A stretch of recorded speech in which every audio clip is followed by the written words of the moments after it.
All right, everybody, how you doing? I'm happy to bring to you Rhiannon Dixon, all the way from the United Kingdom. First thing I wanted to ask, because the way I came to familiarize myself with you is I kept seeing you popping up in images with familiar fighters that I'm familiar with. I believe that you sparred Chantel Cameron, right? Oh, yeah, a few weeks ago. You also sparred, I think, Natasha Jonas. Yeah, and Savannah Marshall as well this week. Wow, I know it's been a very, very busy week for me. yeah, and I just want you to acquaint the audience with how it is that you came into the sport. What was your journey to the sport of boxing? I started boxing when I was around 20, so like 5 years ago. I started because I just wanted to lose weight. I was a bit chubby at the time, and like going to the gym, it's boring going on a treadmill and just running on it. So I wanted to get into a sport where I was exercising. So I saw Ronda Rousey because she was really big at the time, and I was like, oh my god, I would love to do something like that. So I got in touch with Mike Grundy, who I think he coaches at an MMA gym like around the corner from me. And he was like, oh, well, if you've never done any like combat sport before, then why don't you try boxing? So he put me in touch with my old boxing coach, and I started boxing, and I really enjoyed like my PTs and things like that. And then he was like, oh, well, why don't you try fighting? But unfortunately, he only did, like white collar, unlicensed boxing.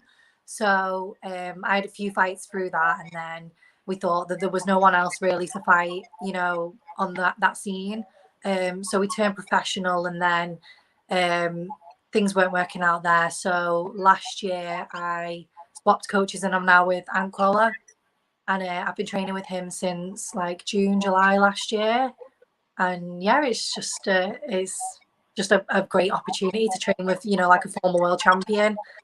It's just been a bit of a whirlwind the last year. So Well, also to that, because that's basically saying that you didn't come from like a deep amateur background per se. Did you have an affinity for violence before you decided I want to fight people and make money? Did you get into a lot of fights as a child? No, I'm quite like a pleasant person, not aggressive at all. I'm quite shy, really. I just started boxing, and I really loved it. I think because I did dance prior when I was younger, that I just kind of like. She'll be right back after these commercial messages. For those of you that are not aware, am I back? All right. Yeah, I can hear you. I can't hear you. You can't hear me? All right, now your mic is muted. Can you hear me? 1 sec, I can't hear. No problem. Hear me now? I think I can. I still can't hear you. Oh no. All right, the mute button that you're hitting, it mutes your mic, but not mine. So still can't hear you. Oh wow. This is what I'll do. Give me 1 second. Let me see. Let me see if this works. Can you hear me now? No. Oh my God. All right, we're using a laptop or a phone? Let me. Are you using a phone? No, no one's ringing me. No. Are you using a phone, or are you using a laptop? Using my phone for screen. Hold on, wait. I got a plan. Hold on, wait. 1 minute. I got you right now. We're experiencing some technical difficulties, as you can see. Let me try this. All right, there she goes. I can hear you now. Oh, you can hear me? Oh yeah, I'm so sorry about that. I got a phone call and I was trying to get rid of it, and it was just coming back up. What was I going to ask? What I wanted to ask you was, since you don't come from like a heavy amateur background, right? Was it nerve-wracking for you the first time you had to get out there and punch another girl in the face? When I was white collar, do you mean? Mm-hmm. Yeah. Yeah. It was crazy, and like I hate walking out. I think it's I just don't want anyone to look at me. I'd rather just appear in the ring. And I felt sorry for my mum, because my mum came to watch, and obviously no one really wants to see the daughter fighting in front of everyone. especially when none of us have ever done anything like that, none of my siblings. So I was probably just thinking more about my mum, but then I think she saw that like I could handle myself and I was okay. So she's like calmed down now and she can come to the fights and she's fine. So yeah. Yeah, because I caught, I think it was either your first or your second professional fight. It's available on YouTube for those that haven't seen it yet. I think it was a Mick Hennessy card, unless I'm mistaken. Yeah, Um, yeah. you were fighting a blonde girl, pixie cut. I think she was from Bulgaria. You beat the hell out of the girl. So when I see you beat, I got it saved in my favorites. I was like, she beat the hell out of the goddamn girl. Like you look like a natural. Like you look like you do have a big amateur background, in spite of what you're telling me, because you look like a natural. So how was that? By that time, was it still nerve-wracking for you getting out there fighting in front of people, or were you accustomed to it by then?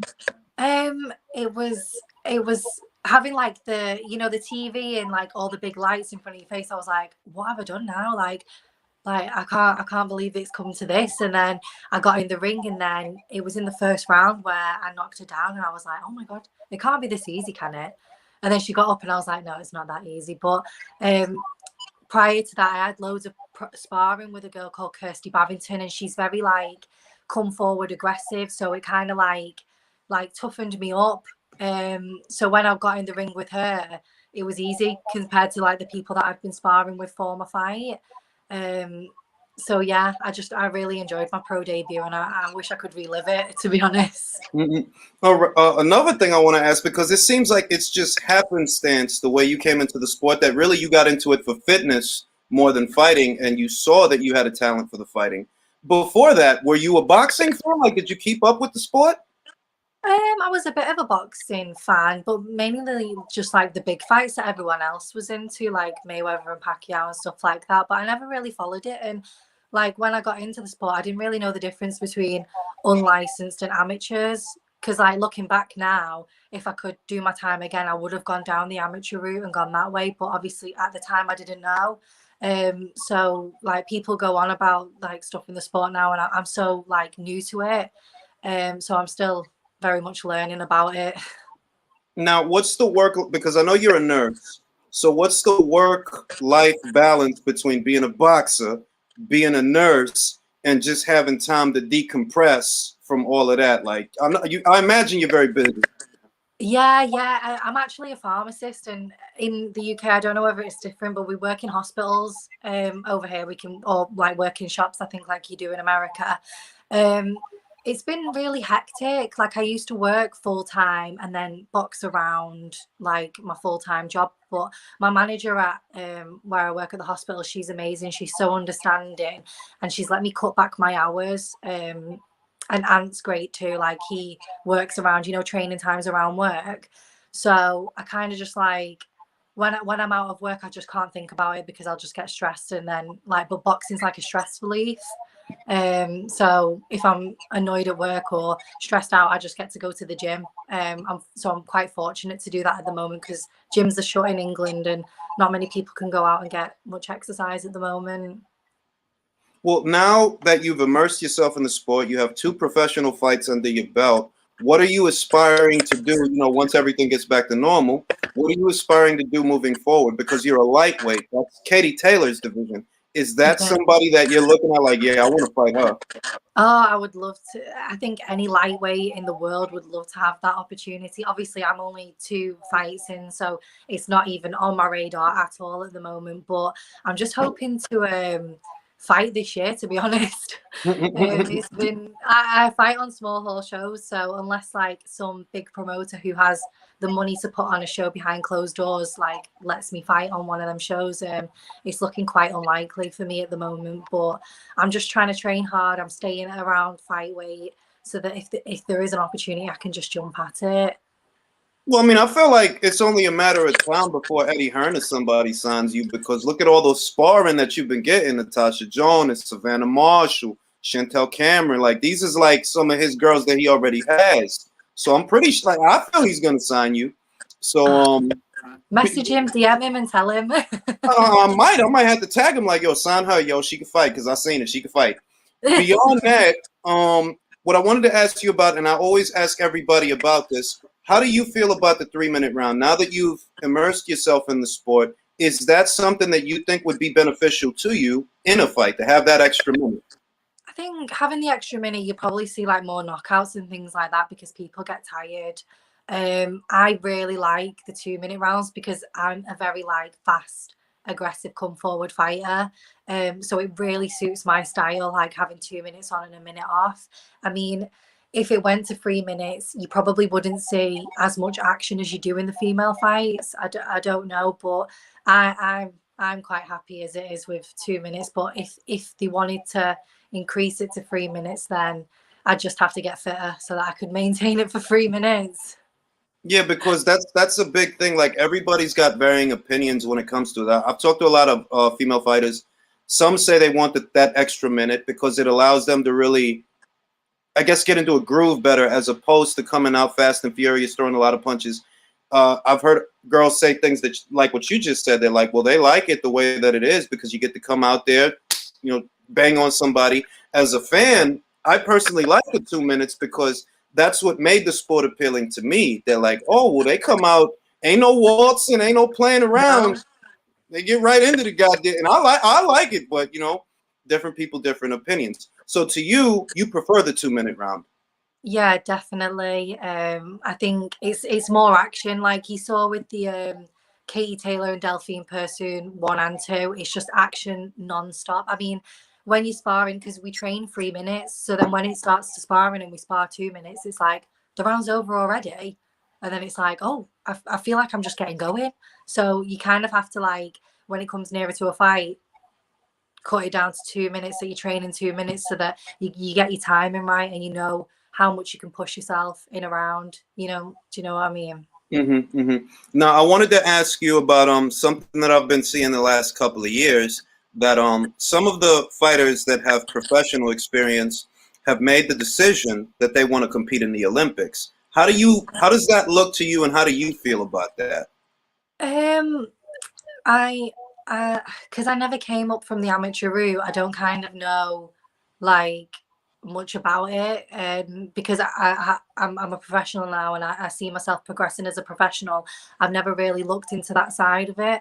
I mean, it would be an amazing experience to represent your country and go to the Olympics, but it's not something that I would ever really have my eye on. Yeah, because I saw that Katie's opponent, Delphine Pursoon, former WBC super featherweight lightweight champion. I saw that she's competing in qualifiers. Maiva Hamadouche, IBF super featherweight champion, she's also competing in qualifiers to represent France. The girl that Clarissa Shields fought, Christina Hammer, she's representing Germany, I believe. She fought the #1 amateur in her country. And I'm seeing a lot of people, they got different feelings. Some people say it's okay because the pro game is different from the Olympics and the amateurs anyway. Some people say that it's unethical for fighters that have professional experience to compete against amateurs. See a lot of mixed feelings. Oh yeah, I can understand that. Yeah, but they're different. They're different beasts. Like to me, they're different. Like the amateurs is different from the pros. And the amateurs, it's 3-minute rounds.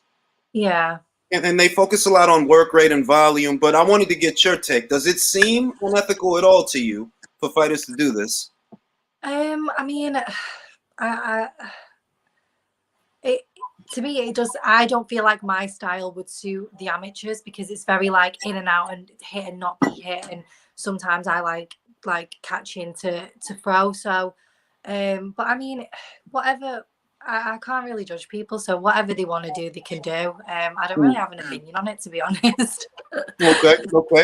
Well, now I'm gonna get your opinion on some tasty fights. How did you score?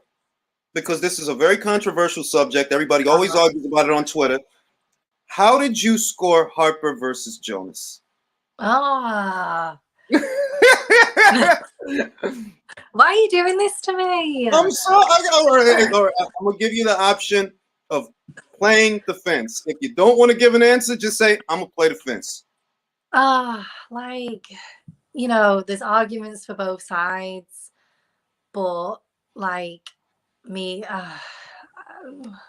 I personally feel like Natasha won the fight. But you know, people have arguments for both sides. It was an amazing advert for female boxing though. Like even my manager at the time was like, what an amazing fight. Like he's actually starting to get into female boxing. So if anything, it's just opened more people to watching it. It would have been amazing if they had a rematch. But I don't know if that's in the pipelines of any time soon. But that's a fight I would definitely look forward to watching. All again. right. Controversial subject, very controversial. I'm gonna put you on the spot again. The first Katie Taylor Delphine Persoon fight. What did you think? Me and my partner were talking about this because we were saying that Delphine like threw loads of punches but weren't like Same thing I said. Yeah, they weren't like accurate or just hitting here and here, whereas Katie's work was the more accurate, better work. That's the same thing I said. Some people might be like, oh well, Delphine connected more, but Katie is the better boxer. I wouldn't want to fight Delphine Persoon because she just comes forward and just gets hit with anything and she's not bothered. But I personally thought Katie won that. Yeah, I mean, that's the same view I had. That Delphine, she's throwing a lot, but those aren't scoring. You know, if you're hitting on the arms and gloves, just because you're throwing a lot, well, those aren't scoring blows. But it looks a certain way because Delphine is walking through shots and she's coming forward. It looks a certain way to people, but you know, she's not actually landing a good amount of the time. She's actually missing a good amount of the time of the shots are getting blocked. But there was a lot of controversy over that fight. A lot of people said they felt Delphine won. You feel Katie won. Yeah. I thought the better work was coming from Katie, definitely. What about the second fight? More decisive? Yeah, I think it was more decisive. I think it was more of a clear-cut winner. And you saw more people commenting on social media that said that Katie was the winner, as opposed to last time when everyone was kind of like, I can't believe it wasn't at least a draw. All right, now, in reference to it's not as controversial a subject, but there are very polarizing views. Savannah Marshall, Clarissa Shields, who's going to be in action later today. Who wins that fight? Clarissa Shields, who's going to be a what at the end of the day? She's going to be fighting later today. Oh, today? Today? Oh, well, yeah, I mean, in your time. Yeah, in your time, it's going to probably be, I think, I don't know, maybe 4 a.m., maybe later, because that's going to be in the evening time for us here in the United States. So she's got the fight with the Canadian champion, Marie Kerr, for the undisputed at junior middleweight. She's fighting. I don't, to be honest, I don't know who's going to win that fight. I don't expect everyone to be as familiar with Marie as I am. I really don't know who's going to win that fight. I think a lot of people are looking past Marie because, you know, she's not well known, especially not in America. But just beyond that, hypothetically speaking, Clarissa Shields, Savannah Marshall, 160 pounds, who wins the fight? I would definitely say Savannah. Sparring her on Wednesday, like me and Ant were laughing in the corner and he was like, I know she's very awkward. I was like, you telling me I'm sparring her? Like I've got to try and hit her. I can't. So after, like, even before that, like I'm a massive fan of Savannah. So I'm a massive fangirl. So definitely I would say Savannah Marshall.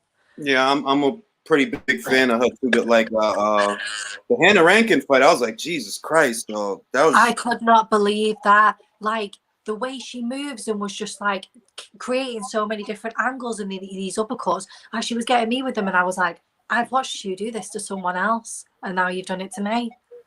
And the way she switches off, it's seamless. The way she switches off from orthodox to southpaw, and she's creating different angles the whole time. It's like, yo, dog. Like, the only other person I've seen do that is Terrence Crawford.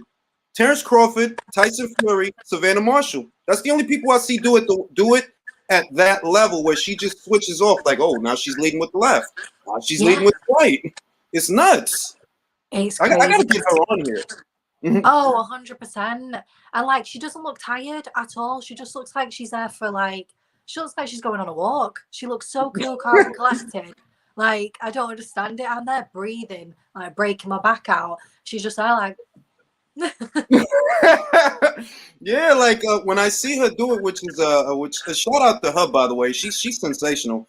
When I see her do it, it's also how calm she is when she's doing it. That she's just so calm, like she's so poised when it's like, yo, you not tired at all, you know, doing No, all this. It's no, nice. and I sparked Natasha, and Natasha's exactly the same. And Really? she's so accurate as well. It's like she'll never waste a punch. Like she'll punch her, and she'll knows before she throws it that it's going to connect and it's going to hurt. So she's exactly the same as well. She never looks tired either. They both were really good amateurs, weren't they? Both Yeah, team yeah. TV. So it's probably that. Like it's like second nature to them now. Could be that. I didn't think about that, but it could be that because it's true. They both Savannah actually beat Clarissa in the amateurs. Yeah, she did. She beat her in the amateurs. So it's like, well, yeah. Now that you think about it, that's probably where that comes from. Yeah. Controversial subject. You have to Oh, pick a side.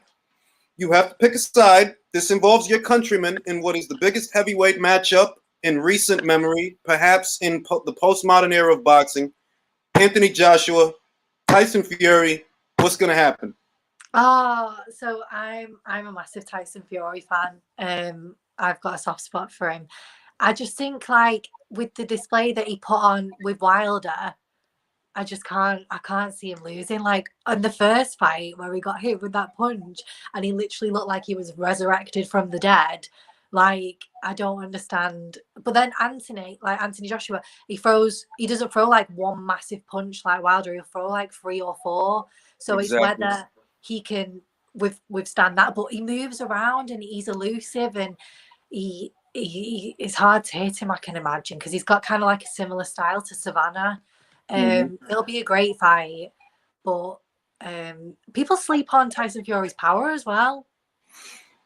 I don't know. I mean, I've got so many mixed feelings about it because I mean, Tyson's a way better boxer than Wilder was. He's just like beyond like light years, and it's like you could do that to Wilder because Wilder doesn't really show the jab that much. He's just looking to land Yeah, a good right hand. Without that jab to keep you off, keeping it out there to keep you off so that you don't come forward. Because that's what I noticed. He came forward on Wilder.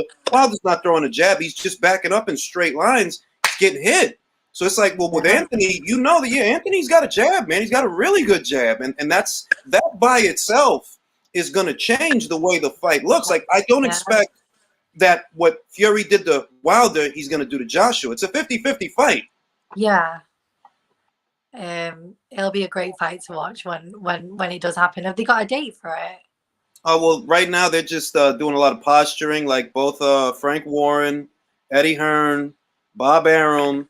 It's good news that they're all saying what they're saying. That they're saying, well, all we got to do is sign the contracts now. So it is good news, but it's not official. That all right now we know exactly when it's going down. But I'm confident. Like, yeah, the fight's gonna happen. It's the only fight to make. The fight's gonna Yeah, happen. I think that there's no other fight for them to take at the moment. It's got to be that one. So hopefully it does come off. So hand on heart, your money's on Fury. Yes, it is. Yeah. All right, all right, all right, all right. Now let's see what other I guess controversial subjects, because there's a few that I wanted to ask you about. There's a fighter out of Australia. Her name is Ebony Bridges, real nice lady. Oh, I love Ebony. And a lot of guys, they like to give Ebony a lot of crap, you know, because Ebony's a pretty woman. We can all see it. You know, she's a very pretty woman, and a Yeah. lot of people like to give her stick because of her, I guess, aesthetic. How do you feel about that in women's boxing? Do you feel that having an appealing aesthetic takes away from the athlete? I mean, if you've got it, flaunt it. I mean, if I had boobs like that, I'd be wearing crop tops all the time. But unfortunately, I've not. And no one wants to see me in a crop top like that because I'm just not. I'm just literally flat chested. I look like a little boy. I mean, like she's a beautiful girl. She's got an amazing body. Why can she not put it on social media? Like, if she wants to use that to her advantage, why not? Like, it's just like making depth of women boxers. Not all women boxers look this way or look that way. They can look like Ebony Bridges or they can look like whoever. I mean, I've got a lot of time for her. I think she's hilarious. And I really like Ebony. So I wish I could pull off the underwear that she wears on a weigh-in, but I can't. I have to wear like stuff to cover everything up. No, yeah, because I mean, I agree that I think that because there are so many different girls now, they all got different personalities, different aesthetics, come from different places. It actually lends itself to the sport because now it is more like men's boxing. It's not one way that all the girls they do this, all the girls look like that, all the girls. So like, no, you need different flavors, like Baskin Robbins. You need different flavors, different fighters, different archetypes. I personally like that she talk a lot of shit. That's good. Yeah. That sells fights. Nobody want to see a bunch of people giving each other compliments and shit like, "Oh, you're really nice. I hope you win." That's not gonna sell a fight. What type of shit is that? So Yeah. you take no issue with I guess the way that she markets herself. No issue. Oh no, not at all. I wish I could do it, but obviously, I don't look like that, so I can't. But yeah, no issue at all. Okay. Next question. Not controversial. What's the best boxing match you've ever seen where you were the most entertained by what you were looking at? Ah. I mean, I get really like emotionally invested in all the female fights. So as soon as there's a female fight on, like I get more invested in it because I don't know, maybe it's because like I'm a professional boxer and there are potentially people that I could fight. But what fights have I loved? There's been so many. Like obviously I loved the Natasha Jonas and Terry Harper fight last year, the Katie Taylor fights, Tyson Fury and Wilder. The AJ and Ruiz one was a massive upset, but obviously, Fury and Klitschko, that was a great fight. There's just too many to go to talk about, but yeah, probably just Okay. I just really like the female fights. Okay, so different question. I want you to name to me the 5 male and the 5 female fighters you think are at the top of the food chain. Who are the best 5 female fighters out there in your opinion? And who are the best 5 male fighters out there in your opinion? We'll start with the ladies. The ladies. So Katie Taylor, Savannah Marshall, 5. Natasha Jonas, definitely. Who else is there? Oh, Chantel Cameron, 100%. Oh yeah, she's great. She's great. Unbelievable. And my last one, all of mine are English. People are gonna claim you're biased because they say, "Well, she only named English girls." She didn't I name. know, there's too many. Should I throw in an American? No, I'll go Terry Harper. She can be my favorite. Hey No. man, hey, it's your favorites. It's your favorites. You know what I mean? All right, now as far as the men, who do you think are the best 5 male boxers out there? Best 5 male boxers. So Canelo's obviously there. Tyson Fury. I really like Lomachenko just because of his style. I know what happened with like Teofimo Lopez, but I really like Lomachenko. 2 more. Oh, right. I really like Javante Davis. I just like how aggressive he is. I don't got. Honestly, I don't got time for me. He's let me down so much. Why? We're just gonna have it. Like Chantel was saying the same thing, and I didn't want to say it, but I'm like, look, man, I've been waiting for this kid to fight somebody at some of the good guys at 130, some of the good guys at 135, and it's like, well, it's been 3 years. It just doesn't look like any of those fights are gonna happen because remember, people used to want him to fight Lomachenko, and they wanted him to fight Lomachenko. It never happened. I think that fight probably will never happen. He had a beef with this kid from Philadelphia called Tevin Farmer. That fight never happened. Oscar Valdez moved up in weight. He fought Miguel Burchelt very recently. That was also a fight that I wanted to see. You know what? I'll take Davis versus Burchelt because Burchelt's been a champion a long time. That's a great fight. And it's just like this long list of fights. And it just keeps getting bigger because now he's going to 140. So he's not going to fight Ryan. He's not going to fight Devin Haney. He's not going to fight Teofimo Lopez. So it's like, well, I mean, you get tired of waiting. That's as a consumer who pays for boxing, that's where I'm at. They're like, I'm disappointed because I'm tired of waiting for these and there's so many guys from 130 to 135 that like, dog, all you got to do is pick one, and it's a good fight. You're gonna go up there to fight this other guy. I don't even know this guy, but you know, so he let me down. But if he's your favorite, it's are we doing past and present or just present? present. Oh, right. Well, yeah, I just like, because he's southpaw as well. I just like watching some of the punches that he throws. So like when I'm on the treadmill, I like watching like some of his fights because he comes forward and I just think, oh, it makes me want to run. I dig it. I dig it. So what's he? It was Canelo, Tyson Fury, Vasyl Lomachenko, Gervonta Davis. Who's number 5? Do you know who I like watching? Josh Taylor, another Really? southpaw. Oh, okay, yeah. Yeah, I like watching him in his fight with Prograis. Is it? Is Oh that his yeah. name? Yeah, I loved that fight. That was probably one of my favorite fights. Was it last year or the year before? That was I want to say that was 2019 because that was in the World Boxing Super Series. That was the finale of the second season. So I'm thinking, yeah, that was 2019 because obviously that wasn't last year. You know, last year everything was shut down. But yeah, he's great. He's great. Yeah, unbelievable. I like watching southpaws. Like that's why I like training with Natasha because I like watching stuff that she does because she's so correct. Mm-hmm. And then obviously like watching Gervonta and Josh Taylor because the southpaws, you can learn a lot from them. All right, now all-time greats. You know, now we're not talking about active fighters.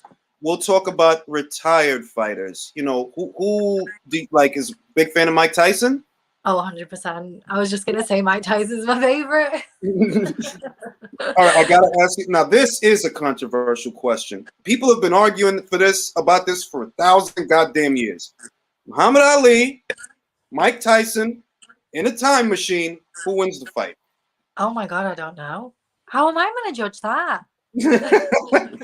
Well, they both had strengths. They both had weaknesses. Like, if you remember Joe Frazier, he was a real stay off the line guy, bob and weave guy. He'll bob and weave and bob and weave and bob and weave till he could throw the left hook.